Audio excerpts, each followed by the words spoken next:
Olá pessoal, sejam todos muito bem-vindos a mais um programa Sport Show, seu programa de esportes na web, uma forma diferente e única de falar sobre esportes. Sou Marcelo Lopes, fundador do Cuca Beta, 10º brasileiro a atravessar nada do Canal da Mancha e apresentador do programa Sport Show já há 3 anos, sim, programa Sport Show há 3 anos, já no ar aqui, sempre trazendo uma história, trazendo personagens para abrilhantar o nosso esporte. Hoje nós vamos falar sobre natação, hoje nós vamos ter como convidado o treinador Felipe Domingues aqui, né, treinador de Nicolas Santos, o Leonardo de Deus, André Brasil, então vai ser um programa muito legal. E amanhã quarta-feira, a gente vai estar aqui recebendo o treinador da Seleção Brasileira de Judô Paralímpico, Roberto Bragança, Jaime Roberto Bragança. Na quinta-feira, o head coach do futebol americano, Danilo Clauston, e na sexta-feira Jorge Carlos Júnior e Luiz Taioli, eles que apresentam o programa Sport Show juntamente comigo. Já vou para o Felipe entrar aqui em contato, dividir a tela comigo para a gente bater um papo aqui sobre aí a natação aí. Já aparecendo na tela ele, Felipe Domingues. Seja bem-vindo, Felipe. Obrigado, Marcelinho, pelo convite. É um prazer estar aqui falando um pouco de natação, nesse momento tão conturbado que a gente está vivendo, né? Mas é um prazer e é sempre bom falar sobre natação, sobre saúde, sobre a profissão que a gente tanto gosta. Exatamente. Eu acho que pelo menos essa 1 hora que a gente fica aqui, pelo menos é uma bolsa de ar aí que a gente consegue, né, sair um pouquinho da nossa realidade, dessa loucura que está, principalmente nesses últimos dias aí, né? Não só fora a pandemia, outros problemas políticos, raciais aí, que realmente leva a gente para baixo. Mas é bom para a gente poder, pelo menos, conversar um pouquinho sobre natação aqui e a gente está falando alguma coisa que a gente ama. Seja bem-vindo, Felipe. Tudo bom com você, Obrigado, cara? obrigado. É um prazer, como eu já falei, e vamos falar bastante sobre natação, sobre treinamento, sobre curiosidades. Eu vi que a Camille Rodrigues entrou aí, uma paralímpica, S9, foi minha atleta em 2016. Vamos falar bastante sobre natação. Legal, bacana. Galera, terça-feira nós vamos ter uma atleta paralímpica aqui com muita história na natação aí. Aguardem, hein? Aguardem. Acabamos de fechar um pouquinho antes de conversar aqui com o Felipe, na próxima terça-feira. Felipe, conta para nós como é que surgiu aí a sua paixão em ser treinador de natação, né? E qual foi o seu trabalho inicial aí com o treinamento, cara? Nossa, vamos lá. Pô, tem que buscar 25, 26, acho que 26 anos atrás, né? Eu comecei dando aula, acho que como todo treinador, né? Para bebê, para criança, estagiando, né?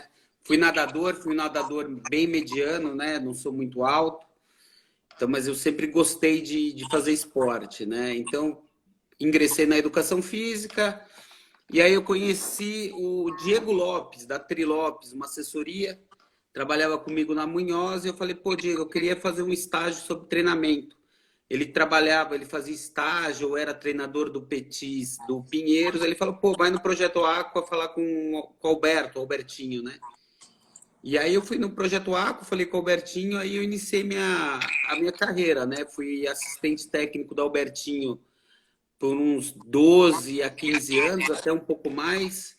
Ele me convidou até para ser treinador do Pinheiros, mas acho que em 2 ocasiões eu não aceitei. A gente estava numa época de Jogos Olímpicos de 2004. E no Projeto Aqua, em 2004, treinava Flávia Delaroli, Gustavo Borges, o Nicolas já estava, acho que o Nicolas Santos, não lembro se o Nicolas já estava. Então, eram atletas que estavam indo para os jogos, né? E até o Albertinho fez uma live com o PC, com o Paulo César, falando sobre trabalho em blocos, como começou tudo isso, e a gente estava participando de todo esse início, dessa mudança da natação, né? E aí, em 2000 e... Aí eu fui sendo estagiário, aí apareceu alguns atletas, aí apareceu o André Brasil, né? O André Brasil veio conversar comigo para a gente trabalhar junto. Isso em 2011, 2010 para 2011, né? Eu comecei a trabalhar com o André, né? Eu já tinha trabalhado com o Marcelo Quiriguini, né? Marcelo Quiriguini foi... Todo mundo fala, pô, o Marcelo começou com 18, 17 anos. Começou com a gente, começou comigo no Projeto Aqua, não, na Riboc. Na Academia Riboc, ele começou nadando para 1 e 1. Quando ele foi para os Estados Unidos, foi nadando para 47. Lógico que ele evoluiu, mas sempre... Ninguém fala do trabalho que foi feito antes dele ir para os Estados Unidos, né? Aí, antes de conhecer o André, veio o convite para trabalhar no Pro 16 também, né? Com o Albertinho novamente, aí com o César, com o Nicolas, com o Léo de Deus. Era um time fora clubes, né? Era um time mais profissional. Isso final de 2010 também com 2011, quando eu comecei a trabalhar com o André. E aí a gente foi até o Pro 16, até 2013, 2014, né? Aí fechou o Pro 16 e eu continuei trabalhando com o André. 2012 a gente foi para os Jogos Paralímpicos, né? A gente ganhou juntos 5 medalhas, né? 3 de ouro, 2 de prata, sendo que o André bateu o recorde mundial dos 50 livre nos Jogos. Aí veio o ciclo de 2012 a 2016, a gente continuou trabalhando com o André, aí veio a Camille, veio o Carlos Farrenberg. Aí eu fui mais pro esporte paralímpico adaptado, né? Então eu participei de mundiais, de pan-americano e tudo, para pan-americano e mundiais. E a partir aí veio os Jogos de 2016, né? A gente ganhou. Eu ganhei junto com os atletas, foram 7 medalhas, né? Acho que 4 com o André, 2 com o Thalisson, 1 com o Carlão, né? Foi muito legal porque foram atletas diferentes, em provas diferentes, em deficiências diferentes, então foi legal e foi desafiador. E aí veio, depois dos Jogos do Rio, a gente continuou trabalhando com o André, mas aí o Léo de Deus, o Thiago Simon me procuraram para vir treinar comigo e a gente iniciou um novo trabalho, uma Tóquio 2020, né? Então, aí junto com isso veio o Nicolas Santos, tudo. Então, a partir de 2017, já no Maré Lenk, o Léo de Deus, o Thiago e o Nicolas nadaram super bem. A gente foi para o Mundial em 2017 em Budapeste. E aí o Nicolas foi vice-campeão do mundo, né, no 50 borboleta. Aí em 2018, no final de 2017, o André ganhou, se eu não me engano, 7, 8 medalhas de ouro no Mundial. Foi o Mundial Paralímpico que teve o terremoto no México, aí ele foi cancelado para mais tarde, então foi em dezembro de 2017. 2018, o Léo de Deus foi vice-campeão do Parapan, né, em Tóquio. E o Nicolas bateu o recorde do mundo e foi campeão mundial no 50 borbo na piscina curta. Aí, em 2019, o Léo foi finalista do mundo na prova de 200 borboleta, o 7º tempo, melhor resultado que ele obteve. E o Nicolas foi terceiro, né? Mas o Nicolas teve um imbróglio, uma curiosidade aí que, como a CBLA não tem índice para provas de 50 metros, que é não olímpica, aí depois vale uma live para se ver se concorda ou não. O Nicolas foi convidado pela FINA. Sim. O Nicolas foi convidado pelo órgão máximo da natação no mundo. E aí ele foi... A gente teve pouco tempo para trabalhar. Quando todo mundo já estava convocado, a gente não sabia se ia ou não ia. Então, eu te falo que a gente teve 8 semanas para trabalhar. Foco no Mundial. Então, isso ninguém sabe. Né? Enquanto todo mundo teve 12... 14 semanas, a gente teve 8, 7, com as incertezas, né? E como eu não fui convocado, o Nicolas foi com a seleção, aí foi para Tóquio, aí teve tudo isso, mas ele pegou uma medalha, então foi o único nadador na prova do 50 borboleta que manteve o pódio em 2017 e 2019. Aí nesse meio tempo aí, o Léo teve o Pan-Americano, que depois eu vou contar a história, mas teve o Pan-Americano que ele foi tricampeão do Pan-Americano, né? Então foi uma história aí também, uma novela que aconteceu, mas deu tudo certo. Aí a gente se preparando, aí o Léo ainda foi campeão mundial militar, O Nicolas participou das Copas do Mundo, participou do FINA Series, a Copa dos Campeões da FINA, começo do ano agora.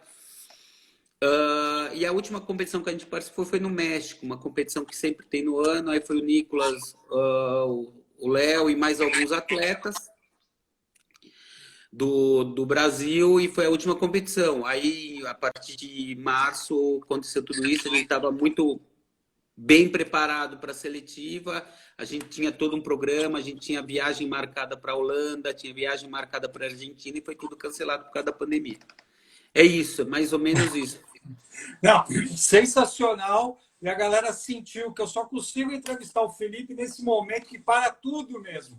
Né? Porque com toda essa agenda aí, né, paralímpico, atletas convencionais, né, viagens, somente nesse momento a gente conseguiria fazer uma live. Não no outro momento a gente conseguiria. Então, assim, em primeiro lugar, parabéns aí. Obrigado. A gente se encontrou depois de algum bom tempo em Lima, lá no Peru, né? Em Lima, no Peru, isso, foi. Logo após o tri lá, e você estava super feliz e uma dedicação imensa, porque vale aqui um registro que você foi para lá para assistir somente a prova do Léo e já voltando no dia seguinte depois, né? Foi, isso aí. Então, tem alguns bastidores que a galera não sabe, né? Mas é bom a gente sempre, quando tem essa possibilidade. E investindo do bolso, né? Isso ninguém sabe também. Todo mundo, mas o treinador não. Tem toda uma parte de você investir do bolso, tem tudo isso, né? Exatamente, né? E assim, né?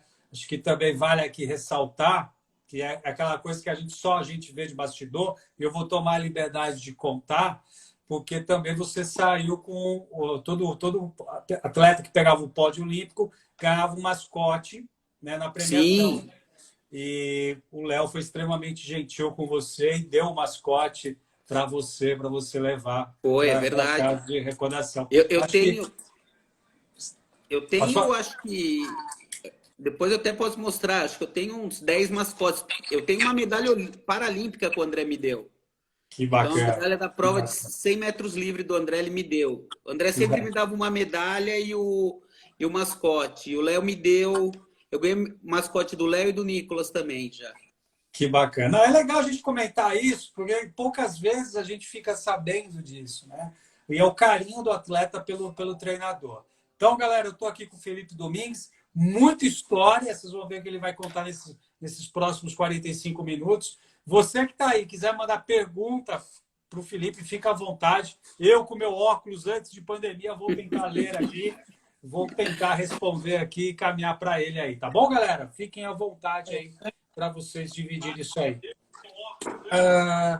Cara, assim, a gente já sentiu, né, nessa sua apresentação assim, um grande repertório, a sua grande competência de você poder treinar com esses grandes atletas aí, né, que hoje fazem parte da seleção, que são história, né, aí da natação brasileira.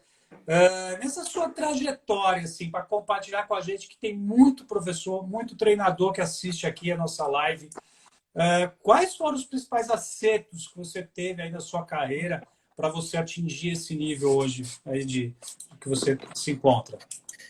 Eu acho... tem alguns acertos, eu acho, bem importantes. Primeiro, eu acho que foi... Primeira coisa, estudar, né? O conhecimento é muito importante. Então, eu já acabei a faculdade, já me inscrevi numa pós-graduação, né? Eu conheci, desde lá do início, o Albertinho, né? Então, como eu falo, eu pagava para ir trabalhar com o Albertinho, né? Então, eu não recebia nada e eu pagava para ir trabalhar. Então, você tem um investimento, né? Você faz seu investimento. E aí, paralelo com isso, eu fui estudando, né? Eu fui me aperfeiçoando. Então, eu tenho 3 pós-graduações aí no meu currículo. Eu tenho um curso de gestão no COB, né? Quando eu comecei a trabalhar mais sozinho, eu me cerquei de pessoas que tinham o mesmo ideal que o meu, né? Então, pessoas competentes, pessoas dedicadas à natação e o mesmo ideal, né? E buscando sempre um intercâmbio, né? Tanto com técnicos nacionais como técnicos internacionais, né? Então, eu vou dar um exemplo aqui. Em 2017, eu estava assistindo um aquecimento do Dayan Seto, adversário do Léo. E eu estava lá na piscina e eu comecei a observar. Ele bloqueava uma, respirava uma no nado de borboleta. E ele nada 200 borboleta. Aí eu virei para o Léo e falei, Léo, por que você nada respirando todas? Aí o Léo falou assim, é por causa do Michael Phelps. Falei, você não é o Michael Phelps. Você tem mais o biotipo do Dayan Seto do que o Michael Phelps. E a gente começou a introduzir no treino isso. E aí, quem veio falar comigo sobre isso, e eu já tinha falado com o Léo acompanhado da IAC, foi o Ricardo Prado, que estava lá com a gente também. Por que o Léo respira em todas? Aí teve a próxima competição e o Léo fez o trabalho de estratégia. Eu fui lá na cabine falar com o Ricardo. Falei, olha, Ricardo, olha, você viu como o Léo nadou? Então, são histórias de bastidores que acontecem. Então, a gente sempre está buscando inovação, né? Então, nessa pandemia, fora as lives que a gente assiste interessantes, né?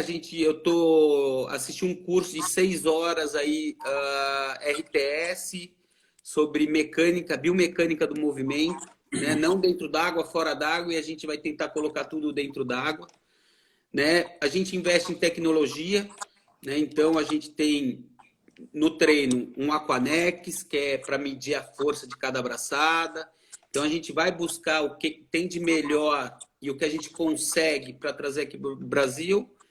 E é isso, sempre os acertos são esses, né? E sempre dedicação, perseverança, motivação, porque é um ideal, né? É um ideal que a gente tem de levar, porque a gente forma um atleta, mas a gente forma também o ser humano, né?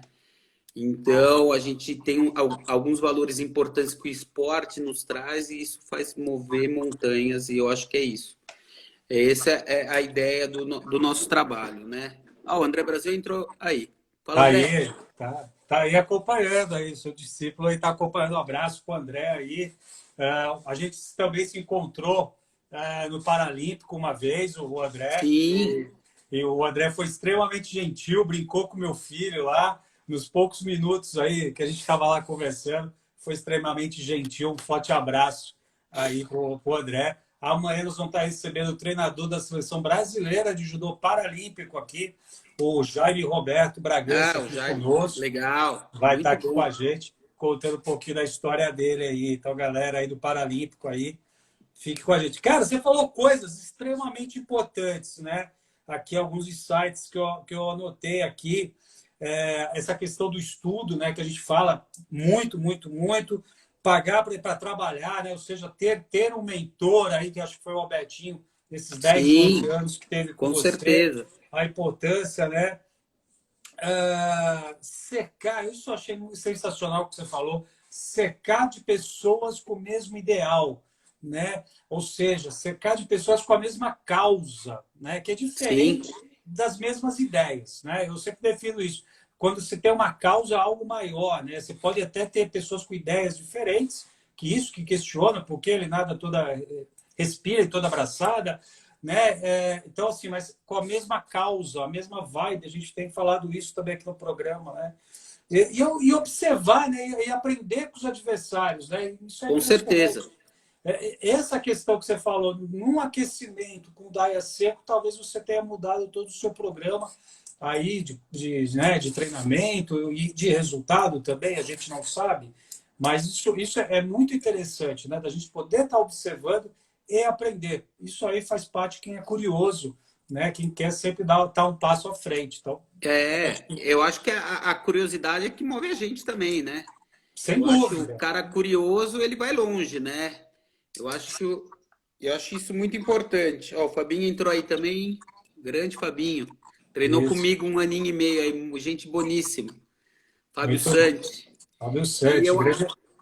e eu Pode acho falar. isso importantíssimo, ser curioso sempre, entendeu? Você tem que ter um filtro, lógico, mas sempre curioso e pesquisador, buscar sempre o melhor para o seu atleta, para a comissão técnica. Isso é muito importante. Você comentou um outro último item aí que você comentou aqui da tecnologia, né? Que eu acho muito interessante isso, da tecnologia. Só para a gente saber, assim, na natação, né? Essa tecnologia, ela está ficando cada vez mais acessível, ou seja, está ficando mais barata para as equipes, para os treinadores terem acesso a isso, Felipe, ou ainda não? Não, eu acho que tem uma acessibilidade boa, assim. Por exemplo, vou dar um exemplo, uma GoPro, né? Você não precisa, às vezes, ter uma GoPro, mas você pode ter uma... até doei uma câmera para o Centro Olímpico agora, e é uma SJ Cam, que é muito mais acessível para um treinador fazer uma filmagem subaquática. Por exemplo, você pode ter um celular, você pode ter um casezinho e colocar debaixo d'água. Tem alguns programas de biomecânicas, alguns aplicativos que você baixa no celular. Então, ela está mais acessível. Lógico que, para atletas de alto rendimento, você precisa cada vez mais ter a tecnologia. E essa tecnologia não é barata. Então, um aparelho, um Aquanex, custa $3.000, né? Eu estou querendo trazer uma torre, a torre de peso, né, para fazer nado atado de força, é tudo importado. Então, o dólar do jeito que está, isso vai ficando caro, né? Mas eu acho que está mais acessível, sim. Eu acho que tanto a tecnologia como o conhecimento dos biomecânicos do Brasil e do exterior estão na internet. Eu até posso ver, mas tem sites aí de biomecânica que tem todo um estudo dos principais atletas, tudo de comparação, isso é muito legal. Mas ela está mais acessível, sim. Bacana, isso é importante. Olha, manda um abraço aí para o Marcelo Queriguini, entrou aí na live aí também com a gente. Marcelão, Que acabou de... Marcelão, começamos a trabalhar em quando? Ó, dói no bolso, o André tá falando. O André que investiu no Aquanex, o primeiro Aquanex, o André que pagou do bolso dele para a gente ter aqui e trabalhar com ele na preparação dos jogos. Legal. O Marcelão treinou comigo acho que 2 ou 3 anos também. Legal. E no início, você estava comentando, você até comentou do Marcelo, né? E muitas vezes a gente não lembra dos treinadores de base. Eu acho que isso é um grande mal que a gente tem, né? A gente não valorizar os treinadores da base, né? E a gente não lembrar deles também, né? Por que você acha que a gente tem essa memória tão falha, né? A gente só lembra no final do processo e não ao longo do processo, né? A gente fez uma live com a Tami Galera, dos Saltos Fundamentais, e ela comentou muito disso, né? Que ela gostaria de ter empresas que patrocinassem ela no processo, não somente ao final de uma medalha. Por que a gente tem essa memória tão falha com a base, na sua opinião, Felipe? Primeiro, eu acho é a mídia, né? Todo mundo vê, como você falou, a ponta do iceberg, né? Ninguém vê o que foi trabalhado embaixo. Então, a mídia não explora muito isso, né? Então, isso é um ponto. O segundo ponto que eu sempre falo para todos que querem falar, eu acho que o treinador de alto rendimento, ele já vai receber bem. Ele tem um atleta de alto rendimento, que tem um apoio da confederação, que tem um apoio do comitê, então ele já vai estar recebendo. E eu sempre falo que o treinador de base é o ponto-chave, né? É o ponto-chave do processo. É ele que vai descobrir, ele que vai trabalhar, só que ele é mal remunerado. Ele é muito mal remunerado. Então, o que ele quer fazer? Ele quer pegar o atleta e levar até o alto rendimento. Não, ele é bom com isso, com a base, ele é bom em descobrir o cara, desenvolver o rapaz, né? Então, tem muito isso no nosso processo, né? E quando o atleta chega ao ápice, é muito difícil ele lembrar quem foi o cara que começou com ele.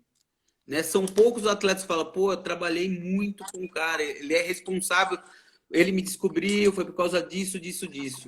Então, até o André está aí, e o Marcelo também, eles sempre lembram, né? O André começou lá com o finado Romulo Arantes, aí treinou com o Marcos Veiga, então eles têm o reconhecimento. Isso é o importante, né? Ter o reconhecimento. Às vezes a gente não está nem falando do valor, né, do monetário, mas do reconhecimento. Pô, eu fiz esse trabalho. E eu acho isso, eu acho que o profissional da base tem que ser melhor remunerado, ele tem que ter o reconhecimento tanto da instituição, né, clube, academia, aonde quer que ele esteja, né, e tem que ter o reconhecimento do atleta, né, porque se não fosse ele ali no comecinho acreditar no processo, o atleta não ia chegar na ponta, né, os diretores, os diretores de clubes, presidentes de associações. Então, eu acho que falta esse reconhecimento pro técnico da base, né? A gente tem grandes técnicos da base, né? E tem um negócio muito importante que a gente tem que tomar muito cuidado. O nosso atleta não vai ser campeão olímpico com 10, 11, 12, 13 anos. Perfeito. O nosso atleta vai ser campeão olímpico com 18, 19, 20. O brasileiro mais tarde ainda, 24, 25, né? 23. Então, eu acho que às vezes a gente tem que tomar um pouco de cuidado com isso também, né? Do nosso treinador, não, eu vou formar ele, eu vou melhorar ele, eu vou evoluir o meu atleta, né? E o atleta não é do treinador, é isso que o treinador tem que entender também. O atleta é da natação. Então ele vai, se não der certo, a gente tem essa mania de, pô, não der certo, eu vou trocar de treinador. Não é assim, né? Você acha que tem que ter um tempo, tudo. A gente pode falar do Murilo Sartori. O Cremonese está fazendo um baita trabalho, impressionante. A gente pode falar do Breno com o Duda. Olha como essa transição foi legal. Do Duda, que é do Flamengo, para o Albertinho do Pinheiro. Baita trabalho. Puta transição, baita trabalho. Então isso é muito legal. Tem muita coisa assim, né? Mas eu acho isso. Eu acho que falta mais reconhecimento pro nosso profissional da base, né? Eu acho que a gente tem que olhar. Não, a gente que eu falo... atletas, dirigentes, quem trabalha com atletas de alto nível e dá o valor para esses atletas, para esses profissionais, né? Esses profissionais são essenciais para o desenvolvimento do esporte. Eu acho isso. Não, sem dúvida nenhuma, e a gente precisa valorizar cada vez mais, colocar, né, mostrar o dia a dia desses profissionais, mostrar o dia a dia da nossa natação de base aqui, né? E mostrar as dificuldades, mostrar os desafios, né? E os acertos também que o Sim, pessoal vem fazendo aí no seu dia a dia de trabalho, ainda mais num país que tem dimensões continentais, né? São com realidades certeza. extremamente diferentes. Galera, eu tô com o Felipe Domingues, treinador de natação aqui comigo. Quem quiser seguir o Felipe, arroba Felipe Domingues 76. E quem quiser seguir o Cuca Beta aqui, arroba Cuca Beta. De segunda a sexta-feira, a gente sempre falando sobre esportes aqui, sempre trazendo alguns convidados, atletas, treinadores, pessoas que mexem nessa indústria do esporte aí, para a gente poder sempre ter uma alternativa de prática esportiva e também da gente crescer aí, né, como uma indústria do esporte Ó, aí. Miguelito entrou aí. Miguel é um atleta que treina com o Fábio lá em Brasília e às vezes ele vem fazer uns training camps aqui em São Paulo com a gente, para a gente estar corrigindo. Aí usando a tecnologia e é muito legal. E acho que ele tem evoluído bem, mas sempre em constante conversa com o técnico dele, né? Sempre deixar isso bem claro e ético para ter essa evolução. Não, sem dúvida nenhuma. E esse trabalho em rede aí que você comentou, acho que é fundamental, né? Um treinador apoiando o trabalho do outro, né? Utilizando tecnologia, utilizando pontos fortes, pontos, né, necessários para melhora. Felipe, você já comentou aí que, cara, né, você teve dois momentos extremamente aí nos últimos anos complicados, né? Tanto com o Nicolas Sim, quanto com o Léo, né? Ou é, seja, aquela história que o raio não cai no mesmo lugar duas vezes, talvez com você a gente tem que repensar essa frase aí, né? Mas é, me fala uma coisa, o Nicolas com 39 anos, ele ganha uma medalha em um mundial. Pela terceira vez ele ganha uma medalha e se torna o atleta mais velho a ser medalhista, né, no mundial, assim. Então vamos colocar que o Nicolas esteja fora dessa curva aí. Mas você imagina que a gente vai ver a longevidade dos nadadores cada vez mais assim para frente nos próximos anos? E eu, falando no Brasil, Na ó, natação, eu acho que sim. Eu acho que a gente pode até ir um pouquinho mais longe, ver o Anthony Irving ganhando uma medalha de ouro, o nadador mais velho, Madara Torres também ganhando uma medalha, né? Tava até vendo sim. uma live do Bruno Darcy, que foi o técnico no final da carreira da Dara, então foi bem legal. E eu acho que sim, porque eu acho que cada vez mais o treinamento está específico, né? Está especializado e está personalizado para o atleta, né?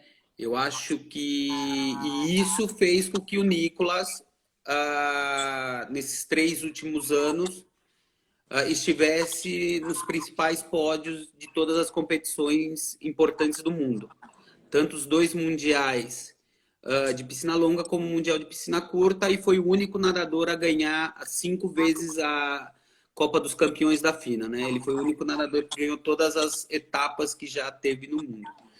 Então, eu acho que com a tecnologia e com a mudança do treino, né, tendo treino mais específico para esses atletas, pensando na recuperação, pensando na alimentação, pensando no sono. O sono vai ser, acho que primordial. Agora, acho que é um estudo, já vem um estudo muito antes com o Instituto do Sono aqui no Brasil, mas acho que ele é essencial para a recuperação dos atletas e principalmente dos atletas mais velhos, né? Porque você dá o mesmo treino para um atleta de 18 anos e para um atleta de 35 anos, a recuperação é totalmente diferente. Tanto eu falo até o Carlos Fahrenberg, em 2016, 2015 ele foi vice-campeão do mundo, em 2016 ele foi vice-campeão paralímpico. Ele tinha, se eu não me engano, 36, 37 anos. Né? Então a gente é bom, a gente parece produtor de vinho, né? A gente vai Aham. maturando, a gente vai ficando bom nisso.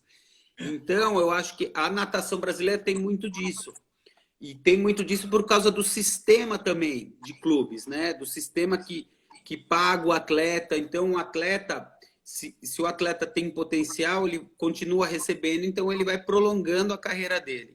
Né? A gente pode falar de vários atletas aqui, não só o Nicolas, como o João Gomes, como o Felipe Lima, como o Guilherme Guido, né? Como o Marcelo Quiriguini também. Né? A gente está falando, o Marcelo acho que foi para a faculdade início de 2011. A gente está falando de 9 anos atrás já.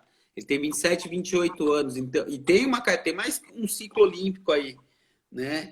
Então, o André tem 36 anos, né? Então, são atletas que têm, porque eu acho que teve esse trabalho de individualização, né, para cada atleta, né? Então, você tem que perceber o que cada atleta o que trabalhar com cada atleta. Isso é muito importante para dar essa sequência no trabalho, né? E eu acho importante aí você ter uma equipe interdisciplinar trabalhando com você, né? O fisioterapeuta, o biomecânico, porque o biomecânico trabalha filmagem, a gente corrige o nado, ele vai ter menos lesão, né? O fisioterapeuta fazendo trabalho de prevenção, tem o preparador físico, então o preparador físico vai trabalhar, por exemplo, com o Nicolas. A gente Felipe? dentro como. Só aguardar um pouquinho que deu uma travada aqui na imagem do Felipe. Galera, estou conversando com o Felipe Domingues. Pode falar, Fê. Então, aí com o Nicolas eu estava falando, a gente trabalha sempre com velocidade. Então ele tem um aparelho que chama Push, né? Então ele põe o celular e vê qual é a velocidade que ele está trabalhando. Né? Pô, nadador velocista não pode trabalhar lento.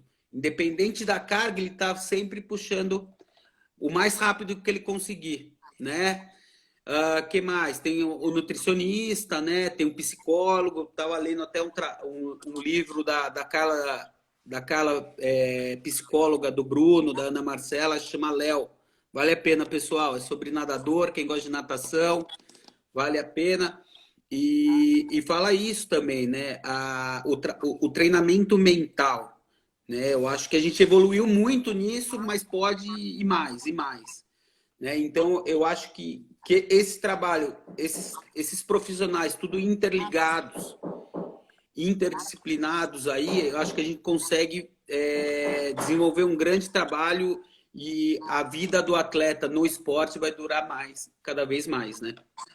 Sensacional, pô, bacana, você dissecou aí, muito legal isso mesmo. Foi bem legal a forma que você colocou aqui. O André Brasil falando Carla de Pierro. É a psicóloga, trabalhou com o André também, uma excelente profissional. Legal. Só para a gente fechar essa questão da longevidade aí, né? Assim, falar do Nicolas especificamente, né? O que você pode compartilhar conosco que talvez diferencie o Nicolas de outros nadadores aí? Do Nicolas, eu acho que primeira coisa que eu acho do Nicolas que é um atleta extremamente profissional, né? Eu acho que você pode ver ele com 40 anos de idade, ele é regrado, ele está sempre no horário, ele é dos primeiros a cair na água, né? Ele se prepara mentalmente. Em 2017 eu contratei uma profissional para fazer mindfulness com o pessoal, um trabalho de meditação, uma atenção plena, todos aceitaram bem. E o Nicolas adorava, batia papo, trocava ideia. Então, o Nicolas lê muito também. Ele é formado em fisioterapia, então isso ajuda a ele entender o corpo dele, Perfeito. né? E tem o preparador físico, é o Luigi, que é sócio dele na empresa também, e ajuda essa comunicação, né? E eu acho que ajuda muito o jeito dele, né? É uma pessoa fácil de lidar, né? É uma pessoa tranquila, né?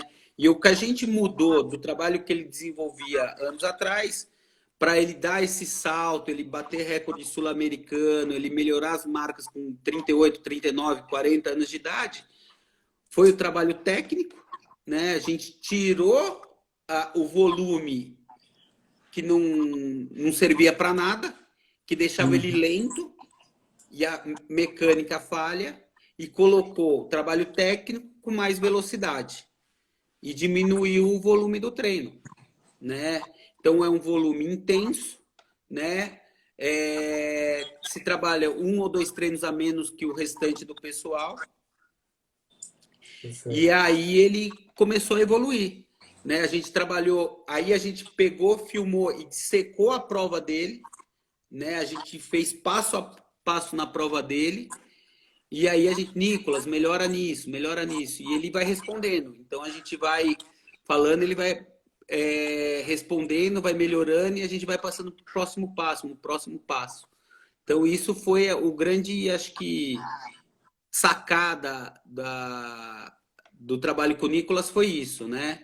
Fora ele ser o profissional que ele a gente sacar que ele tinha que fazer um treino diferente do que ele já. Ele tem muita bagagem, a base dele é impressionante, então ele não precisava ficar fazendo base. Então a gente refinou a técnica dele e focou no trabalho onde ele precisava. Então vou dar um exemplo do Mundial de Guangzhou na China em 2018.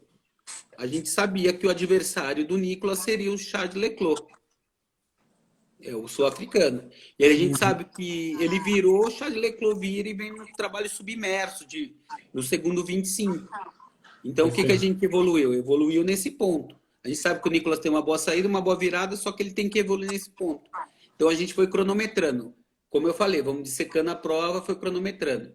Né? A gente ficou nesse Mundial a 0,06 do recorde mundial, que foi batido por ele em Budapeste também. Só que ele tinha nadado antes.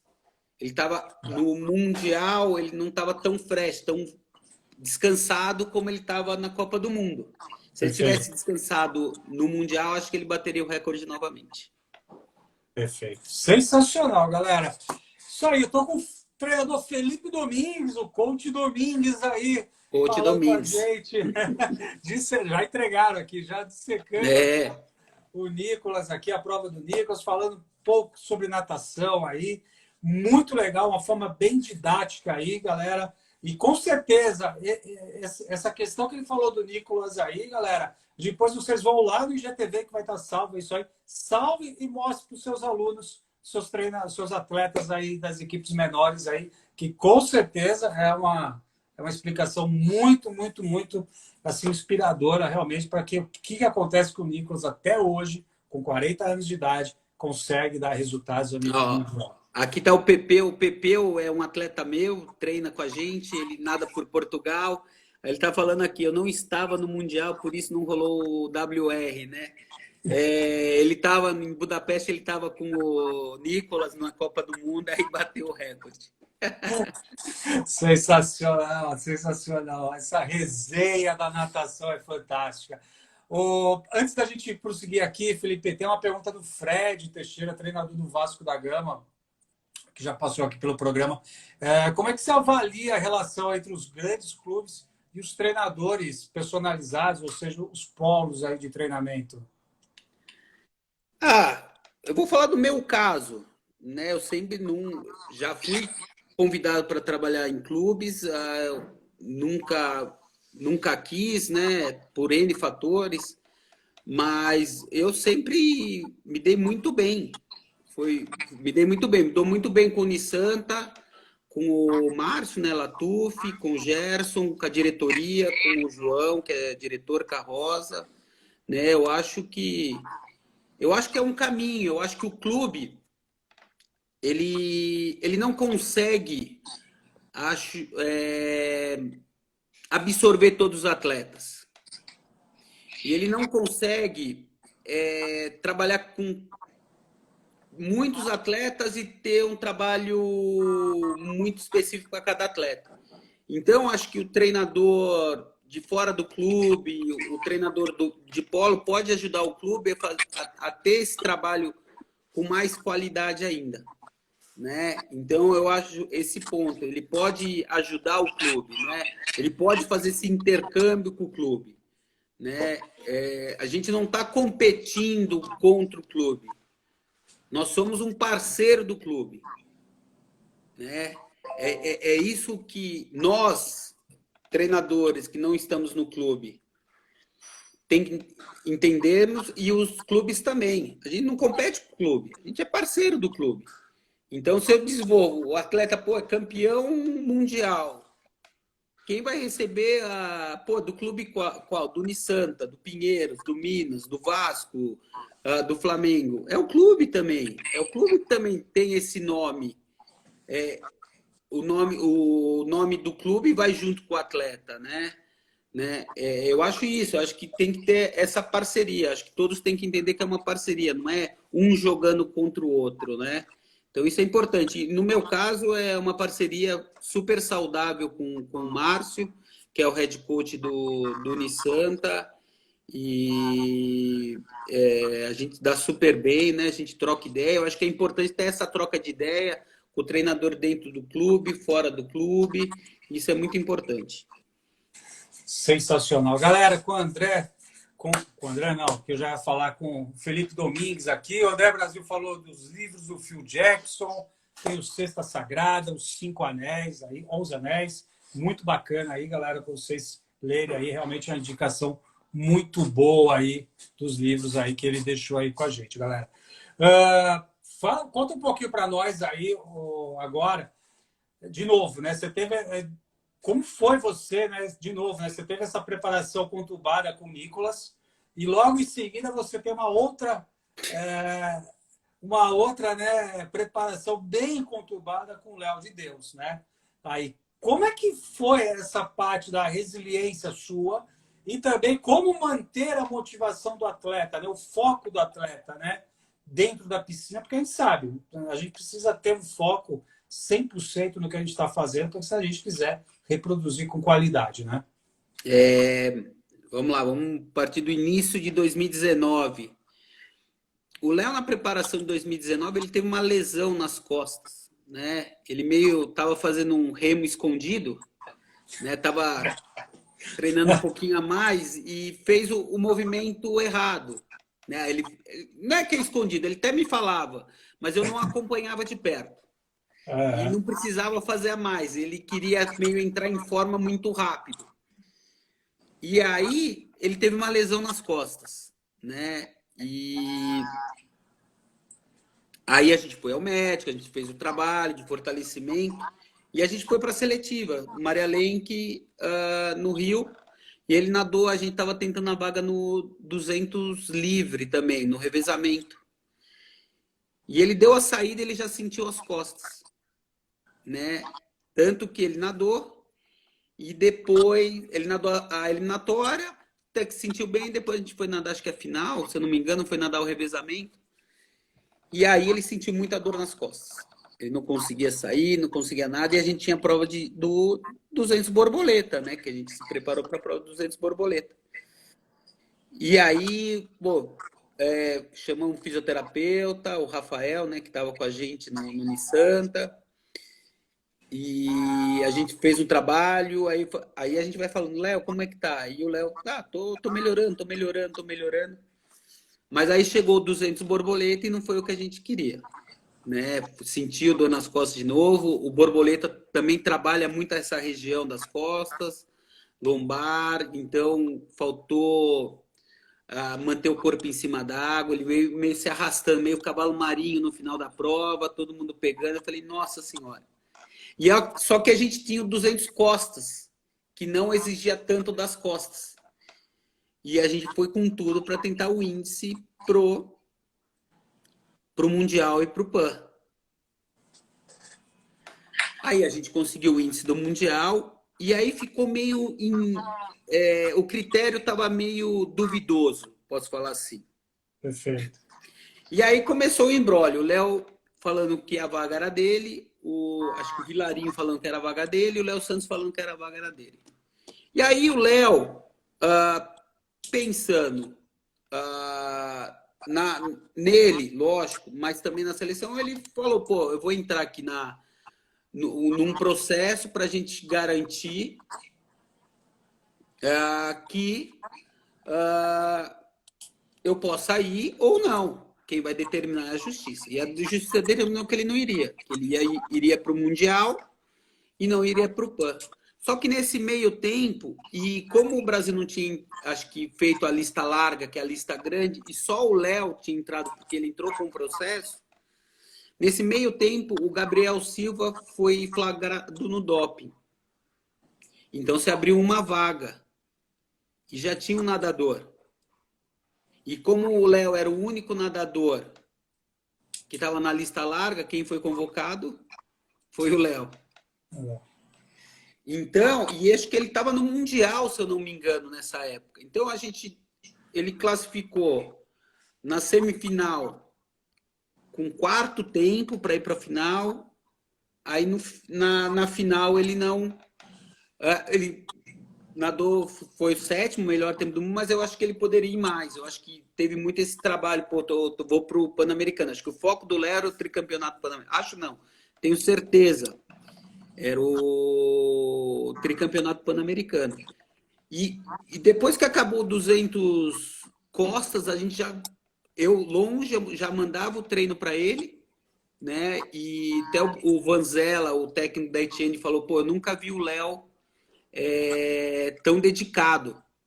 Era um dos atletas mais dedicados. Tudo que eu pedi ele estava fazendo, né? Então o Léo treinava, acabou o Mundial, ele já começou a treinar, a gente virou a chave e começou a treinar para o Pan-Americano, né? E isso ele ficou sabendo em cima da hora, em cima mesmo. Tanto que quando ele chegou na vila não tinha nem o nome dele ainda na chavezinha, né? Uhum. E aí veio, ele continuou treinando.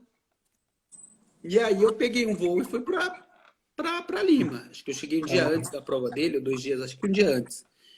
E falando no celular. E o problema é que o celular lá na piscina, o celular era uma porcaria.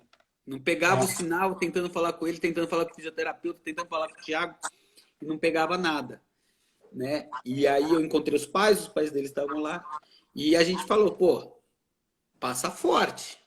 Se você quer ganhar medalha, a gente conhece todos os seus adversários, a gente sabia quem era. Você é o melhor, tem. Então passa forte. E aí, quando ele virou 150, praticamente já estava garantida a prova. Né? Ele foi só segurar, caiu um pouco porque todo esse estresse, toda essa preparação perde um pouco por causa da insegurança, né? Mas, como eu falei até na live da CBDA, foi merecedor. Eu acho que ele mereceu muito isso, trabalhou muito por isso. Tanto que ele já tinha até uma touquinha de baixo, 3 estrelas, né? Então ele tirou a touca, já tinha uma touca baixo, 3 estrelinhas, tricampeão. E foi muito legal, foi legal fazer parte disso, né? Ele ganhou em Guadalajara a primeira medalha, né? Com aquela história da touca também, que tinha Yakut. Falo pro Léo, o Léo é um atleta da touca, né? Aí ele ganhou com o Carlos, o Matheus, quando ele treinou no Corinthians em Toronto, e ganhou comigo agora em Lima. Foi bem legal, foi bem legal. Foi trabalhoso, mas eu falo que ele é merecedor porque ele acreditou no trabalho e continuou trabalhando, né? Continuou trabalhando. Isso é importante. O André tá falando que tem 9 minutos. Isso aí, isso aí. A gente tem 9 minutos, o tempo voa, o tempo urge, o papo tá bom, mas o tempo urge. Cara, vamos terminar assim. Vou até escolher um tema aqui, porque a gente tem tanta coisa. A gente vai fazer uma segunda live aí no futuro, porque você tem muita história. Eu acho que você tem um poder de falar de uma forma didática que é muito bacana, isso é esclarecedor para a galera, e o que a gente mais precisa é esclarecer, né? Para que a gente possa Sim. cada vez mais aumentar o conhecimento, propagar, compartilhar esse conhecimento. Mas deixa eu parar de falar. Conta um pouquinho dessa sua fase trabalhando com os Paralímpicos. Você já tem você ainda continua trabalhando com os atletas paralímpicos ou não? Tem desejo de voltar? Como é que foi esse momento e futuro junto com os Paralímpicos aí? Vamos lá. Eu acho que foi uma fase que me acrescentou muito profissionalmente, né? O primeiro atleta paralímpico que eu tive foi o André, né? Então, um baita atleta, uma baita responsabilidade, né? Porque ele vinha de uns Jogos de Pequim, acho que ganhou 6 medalhas, né? Campeão do mundo, recordista do mundo, né? E aí era uma baita responsabilidade, mas foi muito legal. O André, fora ser meu atleta, é meu amigo agora, a gente tá junto vai fazer 10 anos, 9 anos, 10 anos. Então você cria, 2011 ele está colocando. Então você cria um vínculo muito grande, né? A gente viajou junto, então a gente passou trabalhos em altitude juntos, tudo. Então acho que foi o início com o André. Depois, se eu não me engano, veio o Carlos Farrenberg, né? Que aí era um trabalho duro, era um trabalho difícil, porque era um atleta visual, né? S13, uma baixa visão, mais velho, então a gente teve que acertar todo o estilo dele, então a gente trabalhava muito. Aí veio a Camille, né? S9 também, então ela nadou para os melhores tempos também, né? Mas a Camille ficava irritada, se ela estiver na leva ela vai dar bronca. Ela ficava irritada quando tinha série de perna, nossa, ela estava alegre, ela ficava triste na hora, ficava brava, nossa. Aí eu falava, Sam era o biomecânico que trabalha comigo. Falava, Sam, a série quem vai pegar é você, da Camille. Aí veio a Macarena tá comigo até agora, é uma chilena, né? Que foi quarto agora em Lima, né? Por pouco. É o que eu falo para ela, se eu tivesse lá, eu te garanto que ela ia ser terceira, que eu ia dar um berro para ela, ela ia ser a terceira. Mas eu não tava. Eu trabalhei com o Thalisson Glock também, foi medalhista no Rio. Eu gosto do Thalisson, mas me deu trabalho, né? Foi muito difícil trabalhar com o Thalisson, mas no final deu tudo certo e foi prazeroso. Você sempre aprende, né? Você sempre aprende, né? Tanto que ele sempre vai, tô com saudade de você, então a gente se dá super bem agora, não ser obrigado. Eu trabalhei com o Caio Amorim também. A gente nadou bem o 100 livre, bateu o recorde brasileiro, 50 livre também. Ele melhorou todas as marcas. Trabalhei com o João Benício, é um visual classe baixa, melhorou também todas as marcas, agora ele está trabalhando com o Mexerico, treinador, né? Então, por enquanto eu trabalho com a Macarena, com a Letícia, a Macarena está me avisando aqui, a Letícia visual também, baixa visão. Então eu trabalhei com muito atleta paralímpico. Eu acho que teve uma mudança grande aí com a criação do Centro Paralímpico, né?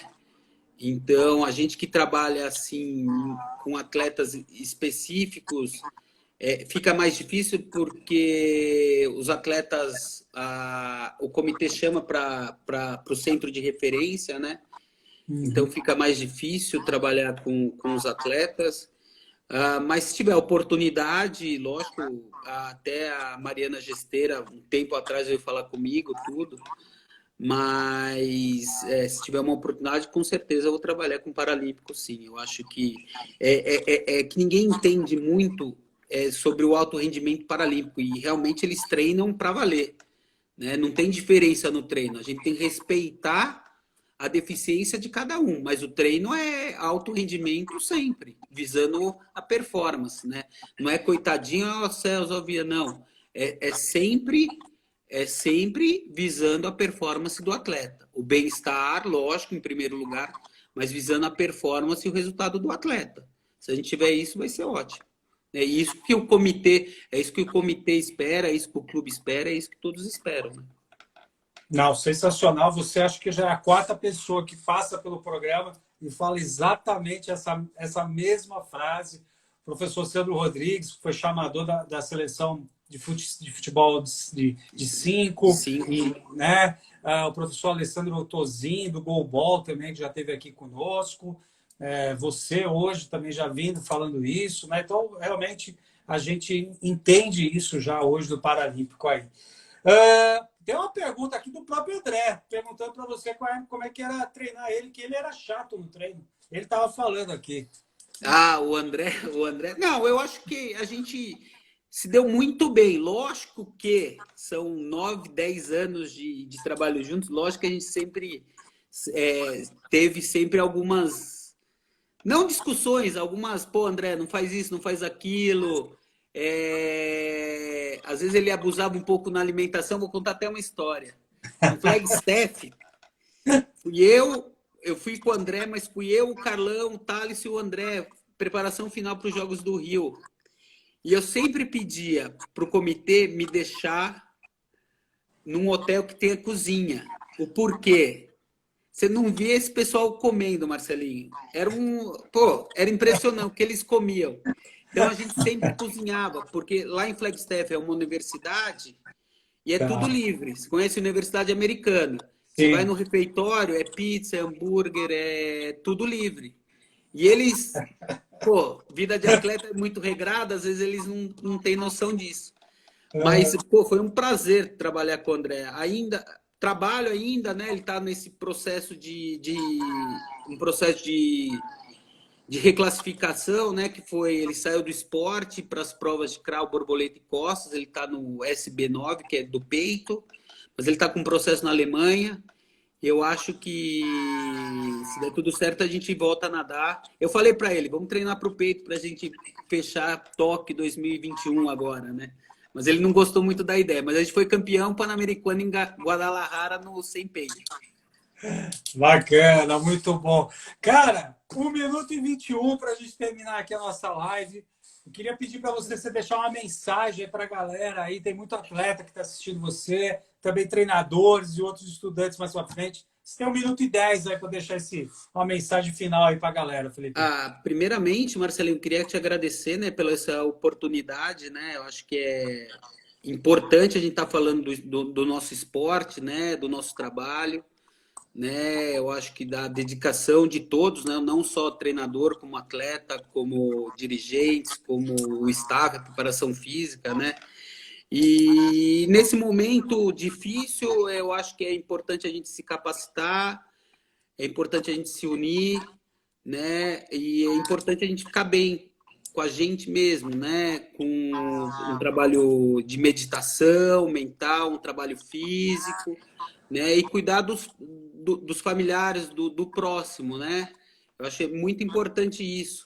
Né? Se a gente cuidar do próximo, eu acho que vai ser importante, essa pandemia vai diminuir e a gente vai voltar ao normal o mais rápido possível. É isso que eu espero. Isso aí, galera. Cuide do próximo. Encontro vocês amanhã aqui novamente. Abraço, Felipão. Abraço, Obrigado. galera. Valeu. Valeu. Tchau, tchau.